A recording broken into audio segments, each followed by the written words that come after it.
Hey, Kinzer. So, as someone who's beginning to form that belief that they are not their thoughts, they are not their mind, obviously it's not cemented for me just yet. So, I have my challenging days where I do associate with them and I give them meaning and whatnot. But with the help of this account and also your podcast, I've been doing a lot better with, creating that separation. But my question is, what about the voice in our heads that we all have?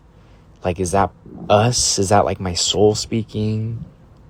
Or is that like also not mine? And I can become more of an observer of that. It's something that I kind of struggle with sometimes, especially when that voice becomes kind of negative and, I kind of go back and forth with it. I guess my question is how can I become a better observer of the voice and not associate with it so much and kind of create that separation? This is a great question, and I appreciate your honesty. I think the way you frame it is very relatable, and it reminds me of me when I was probably at that exact stage. So something stood out to me, and I think it may actually help you right away, and that is you're still sort of holding on to a sort of perspective of the brain that is that the voice, let's frame it as the language model, the word model that is in your mind is somehow in any way distinctive of who you are. If you spoke a different language, you would think in a different language. If you were never taught language, you wouldn't think in language. So those words that you're hearing, that's brain stuff. That is the brain sort of firing and reacting in a sort of biological feedback way. The voice in your mind, it's not you. Even though you may feel well represented at times by that voice, it's because it's very well adjusted to creating a feedback loop based on your emotional reactions to the voice in your mind. And I'm not going to tell you that you need to be completely void of that voice in your mind to have freedom. But the simple realization and real belief that you sort of need to understand is that that voice is not an intelligent force. That voice is actually closer to almost like a brain fart. Even when you think you come up with a brilliant idea or an amazing thing to say, there's a deeper sort of intelligence and brain processing that is happening. What you're talking about is a conversation with yourself because you are the awareness. And you already know this. You stated it in your question. You are the observer. So when you ask, how do I become a better observer?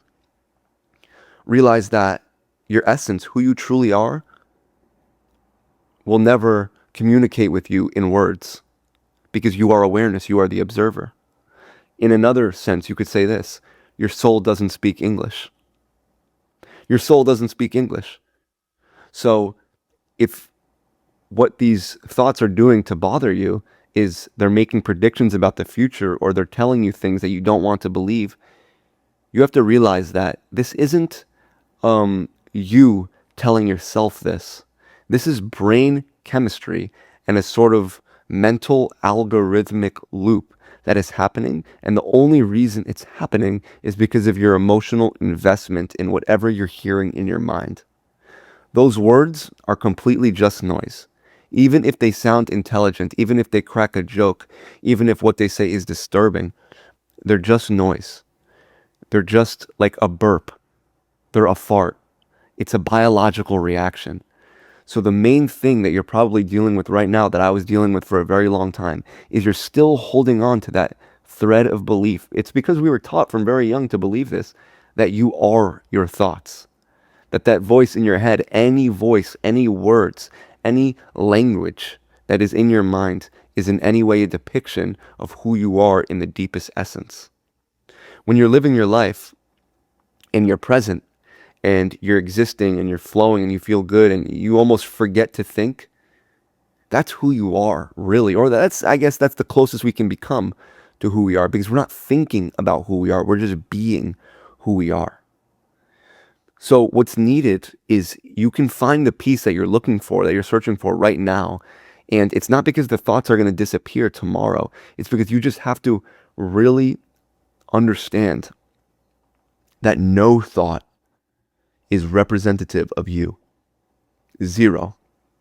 Not a single one. Positive ones are nice. They're fun to play with. They're fun to imagine things and to sort of affirm certain things about us. And we could use that in a weird, tricky way to sort of help our mental state. But if you're dealing with negative thoughts and racing thoughts on the regular, you need to remove complete belief from the thoughts whatsoever. Just remember, your soul, your awareness, your observer state, it doesn't speak English.